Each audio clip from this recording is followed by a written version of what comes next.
Now, what is the difference between the two? How does one determine whether a law is just or unjust? A just law is a man-made code that squares with the moral law or the law of God. An unjust law is a code that is out of harmony with the moral law.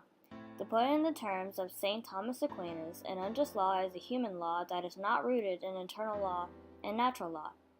Any law that uplifts human personality is just. Any law that degrades human personality is unjust. All segregation statutes are unjust because segregation distorts the soul and damages the personality. It gives the segregator a false sense of superiority and the segregated a false sense of inferiority.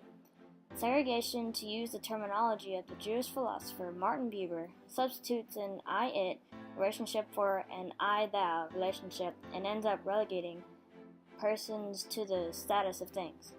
Hence, segregation is not only politically, economically, and sociologically unsound, it is morally wrong and sinful. Paul Tillich had said that sin is separation. It is not segregation, an existential expression of man's tragic separation, his awful estrangement, his terrible sinfulness. Thus it is that I can urge men to obey the 1954 decision of the Supreme Court, for it is morally right, and I can urge them to disobey segregation ordinances, for they are morally wrong. The logos in this section is the 1954 decision of the Supreme Court. It basically the court's case of Brown versus the Board of Education, talking about how children of different races couldn't go to school together because of segregation at the time.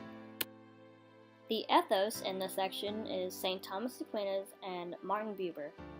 Thomas Aquinas was a saint and Martin Buber was a philosopher, so they were both good sources. For pathos, these are feeling words that are involving emotional and heart-catching feelings.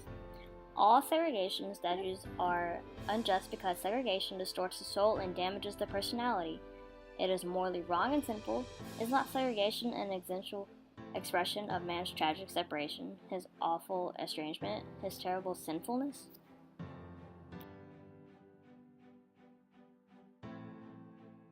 For allusions, these are an indirect or passing reference, like St. Thomas Aquinas, Martin Buber, Paul Tillich, 1954 decision of the Supreme Court, and the law of God.